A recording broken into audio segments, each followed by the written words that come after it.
Well, hello and welcome to a very special edition of the Word Balloon podcast. My name is Chuck Lindsay, filling in for your host, Mr. John Suntress, for a very special edition of Word Balloon. Today's guest is a novelist, a screenwriter, producer who has worked on such shows as Monk, Sequest, Spencer for Hire, Diagnosis Murder, just to name a few. His new novel, Bone Canyon, hits shelves next week, and he's here to tell us all about it. And also a virtual fan event that he is going to be hosting next week. So all you guys can sit around and meet Mr. Lee Goldberg. So without further ado, ladies and gentlemen, welcome to Word Balloon, Mr. Lee Goldberg. Lee, how are you, man? I have to get myself a cool main title sequence like yours, just for Zoom calls and family calls. I think it'd be a lot more exciting than just showing up. The longer you do them, the more that kind of stuff you sort of just kind of collect and stash for use. Just like this. So glad you're here, Lee. I'm such a big fan of yours. Thank you. I mean, your work shows like Monk, Sequest. God, I love Sequest. You haven't lived until you've written dialogue for a talking dolphin. I know when I was a kid, I would sit up late at night going, I wish someday I could write for a talking dolphin or any mammal. And my dream came true. Well, I mean, I was really excited. David Hasselhoff, which is sort of the same thing. Which is amazing. I mean, when I heard your new book coming out, Bone Canyon, got really excited. But I got really excited when I heard you were actually going to be doing a live online fan event to promote the new book. I've never done anything like it before. My understanding is that it's going to be like an intimate dinner party, except we're not together. There's no food, and you don't have to wear pants. But otherwise, it's exactly the same. You don't have to wear pants. I mean, I'm not wearing pants now. They're optional, but they are recommended. So yeah, for those of you who don't know what Talent Talk is, basically what it is it's roundtable professional discussion. It's a private roundtable Q&A session, which pretty much pairs industry professionals with industry leaders. They have guests like Mr. Goldberg talking about projects, writing, that sort of thing. They talk about food, art, movies. Their guests are really, really great. So check them out over at talenttalklive.com. So Lee, what do you have in store for people for your Talent Talk? Well, I'll be talking about how to construct a compelling mystery, a compelling thriller. Some of the TV techniques I use in my fiction to make my books race along, sort of capture you in the story and in the moment. So you forget that you're reading a book and you're caught up in the drama. And anything people want to ask me about, whether or not this is my real hair, my real teeth, my sordid past writing for Dick Van Dyke and David Hasselhoff and people like that. So you also, for fans who are interested in attending the event, you also have books for sale. You can not only attend the private roundtable Q&A discussion, but you can also purchase copies of your new book. And I want to get into Bone Canyon in just a second. But yeah, so let's go ahead and dive right into Bone Canyon, shall we? Well, Bone Canyon is the sequel to my best-selling novel, Lost Hills, which came out last year. And it's about Eve Ronan, the youngest female homicide detective in Los Angeles County Sheriff's Department. And she didn't get that job because she deserved it. She got it because of a viral video of her taking a famous movie star who was beating up his girlfriend and face planting him in the ground. And people had their cameras around, and she went viral and managed to leverage that popularity into promotion to homicide. And now she's constantly having to prove herself. She has the skills, but not necessarily the experience. And in the second book, it takes place after a massive wildfire has swept through the Santa Monica Mountains, clearing away all the brush and revealing a lot of dead people, which is actually based on fact. After the big Woolsey fire here, I live in Calabasas. The fire licked the back of my fence here. After all that foliage was burned away, all the shrubbery and stuff, they found all kinds of things in the canyons, including bones. And that was the inspiration for my book. That is awesome. Pulling from the real life. I try. It makes it much easier than having to come up with things out of your imagination. Actually, that's not entirely true. I take a germ of reality and I use it as the foundation to tell my outrageous lies. Yeah, I want to ask you sort of about the production of the book and the creation of the book and the work that goes into building any sort of crime novel. But first, I want to take a look at some of these, what people are saying about the new Bone Canyon book. Luann Rice wrote, "Wow, what a novel. Bone Canyon is wrenching and harrowing, full of wicked twists." From Steph Cha, a propulsive procedural that provides high thrills. Eve Ronan is a fantastic series lead. And finally, from Meg Gardner, Lee puts the pro in police procedural. Fresh, sharp, and observing. So people seem pretty stoked about the new project, Lee. I'm stunned. No. Actually, Lost Hills got the best reviews of my career. Actually, the best sales of my career as well. And it's been very exciting for me. I wasn't expecting that kind of extreme reaction to the book. But it's nice. It means I may be writing about Eve Ronin for a while. The second book comes out next week. The third book comes out in the fall. I can't talk about the details, but a big network is preparing a pilot based on the series. So we'll see what happens. Well, we got to dive into that just a little bit, can't we? Nope. That's nothing at all. I have nothing to do with it. All I know is I've optioned the book to some very, very talented people who managed to sell it to a very big network, and we'll see what happens. I've been at this long enough to know that most pilots don't go anywhere, so I'm not getting my hopes up. But at least you get that one episode. I mean, I actually wrote a book called Unsold TV Pilots, Every Idea Rejected by the Network Since the Dawn of Television. So I am well aware of the failure rate of pilots. So I'm not pricing a new Bentley just yet. Can you tell us a little bit about that book? That's a really interesting topic. Yeah, it's a reference book I started writing when I was 9 years old. That's what a geek I am about television. And it's pilots are sample episodes of proposed series, and they're made for the networks to decide whether or not they want to do a show. And most pilots never get on the air and never lead to series, and they just disappear, never to be seen. So I wrote a book called Unsold Pilots, 1955 to 1990. I think there were 3,000 pilots in that book. And I researched it while I was in high school and college, and the book came out. It was a huge success. It got on the Tonight Show with Johnny Carson. He pulled the book out and read aloud from it. It was a lot of fun, and I did 2 TV specials based on it. The Greatest Shows You Never Saw for CBS, and the Best TV Shows That Never Were for ABC. And I think both those specials are available on YouTube free of charge. Did you get to appear on Carson? Did you get the couch? As no, they say they invited me to the show and said, be ready to be called out. So I dressed up and I was in the audience and I was all nervous. And he mentioned my name. He talked about how wonderful the book was. That clip may also be on YouTube. But no, the book was very successful and was a lot of fun and made me no money at all. TV reference books are not a way to get yourself rich, but it was an education in TV for me. It prepared me for my career as a writer producer in television. Well, I want to ask you about, the construction of a crime novel. Any good crime novel, it's got to be a little bit harder to write mystery and crime instead of just pulling ideas kind of out of the air. I imagine there's a lot of research that goes into it. Can you kind of walk us through sort of the steps of making this type of book? Because I assume you'd have to meet with, police professionals and historians. It's not necessary to do the research, but I like to.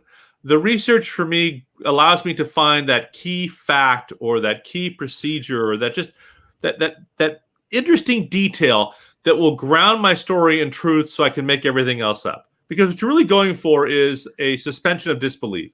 Enough truth so the readers invest themselves in the story, and then you can just make stuff up. I mean, my books are not factual. They don't follow direct police procedure, but there's enough truth in them that you're persuaded that they do.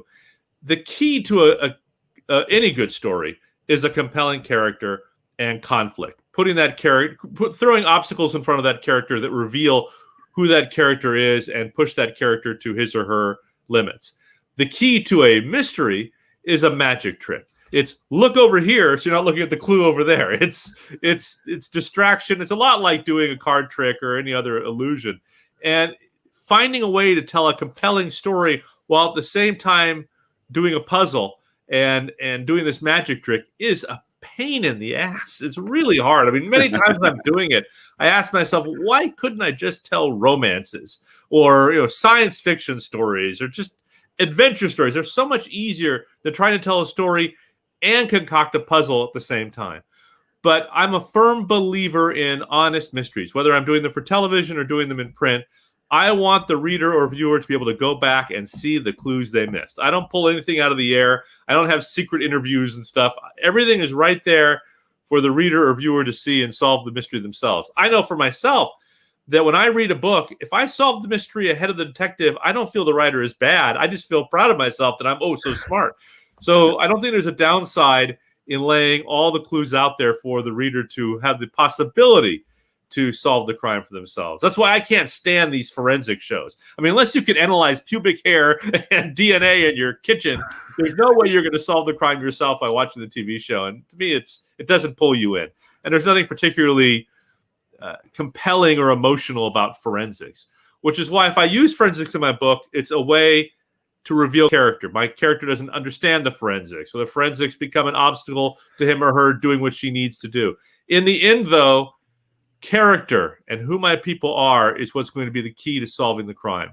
And I think that invests the reader and the viewer a lot more. Well, I think that's our promo video right there, investigating pubic hair. Well, I mean, the new book. That's my new series. Investigating pubic hair. The Pubic Hair Chronicles. Yeah, Minnie Driver's starring. It's going to be terrific. Well, the book is, again, called Bone Canyon by Lee Goldberg. Guys, you can meet Lee. I want to talk to you about some other stuff before we wrap up, but you guys can meet Lee in a roundtable discussion over at Talent Talk next Tuesday, I believe. So head on over to talenttalklive.com. Tickets are still available, and get to ask him all about the great stuff that goes into crime novels and also writing for television. Let's talk a little bit about writing for television, if you don't mind. Sure. I mean, you've been a screenwriter in the industry for quite a while. Written on, like I said before, Sequest and Monk and Spencer for Hire, She-Wolf of London. God, you're going to bring in all my embarrassing credits. Be sure to bring up the New Adventures of Flipper, too, and Baywatch. I mean, looking back at your screenwriting career, what's the feather in your cap? Because we could talk about your screenwriting career for so long. What's the one that just really kind of offered you the most opportunity for growth, both professionally and creatively? Which one really stands out as the feather in your cap? This is going to be an embarrassing one to say because it's an old fogey show. I mean, it's a show your grandparents are watching. But for me, the show that really opened things up for me was Diagnosis Murder. I mean, this show with Dick Van Dyke is a 3,000-year-old doctor who solves crimes with the help of his son. That was a lot of fun. With my partner, William Rabkin, we wrote and produced 100 episodes of that show. I learned about mysteries. I learned about production. I learned about working with actors. I had such a good time. And while I was doing it, I knew it was the best time I would ever have in television. And I just enjoyed every minute of it. It was a pleasure. And although I did TV shows before and many since, that 4 or 5 years that I was associated with Diagnosis Murder were just great. And Dick Van Dyke was an absolute professional. He was wonderful. And we told all kinds of stories. I got to meet lots of actors that I loved growing up. I got to try telling mysteries in all kinds of different ways. So that was really a great experience. But writing for Monk was a great experience. Writing on Sequest was fun. And in general, I've been blessed with a very interesting television career. I haven't just done one thing. I've written about werewolves and lifeguards and doctors and lawyers and astronauts and talking dolphins and dolphins that don't talk. It's been a lot of fun. And I have a new series on Hallmark right now called Mystery 101, which has been a lot of fun too. You talk a lot about Diagnosis Murder, and a regular here on the Word Balloon podcast and also on Mainframe Comic Con is Mr. Jerry Conway, legendary comic book scribe. Also worked on Diagnosis Murder. Well, you may not realize this. He's also a legendary mystery writer. Jerry did most of those new Perry Mason movies that Raymond Burr did, after the original Perry Mason was over. And he was doing Matlock and all kinds of mystery shows at the time we were working together on Diagnosis Murder. Man was so prolific and such a sharp mind. Very clever writer. I don't know where he found the energy. We got a question from a viewer comment said, from Mr. Fred Packard, hey, Lee, what can we expect from your masterclass at Talent Talk? I'd love to learn your career path. Is that something? Oh my God, it's a masterclass? I can do a lot more research now. Master is in quotes. Well, I'll talk about how I structure mysteries, how I structure characters, the importance of an outline, the importance of having conflict in every single scene, whether you're going for humor or for drama, and some of the habits of successful writers, at least that I know. Writing is a job. You don't just sit down and write.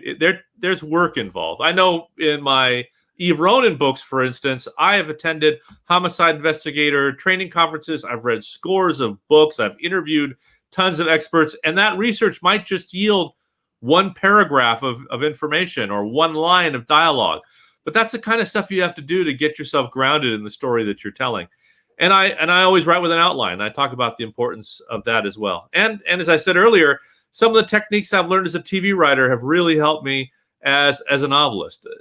To cheat a little bit and give you a headline, I like to show and not tell. I like to have action and dialogue drive my stories and not internal monologues or description. I want the writing to disappear and for readers to be pulled into the story that I'm telling. And I think that gives it, I think anytime, at least for a good thriller or mystery, anytime you call attention to the writing, I think you're pulling the reader out of the story, which may be counterintuitive for people who fancy themselves really, terrific wordsmiths who can spin a fantastic metaphor.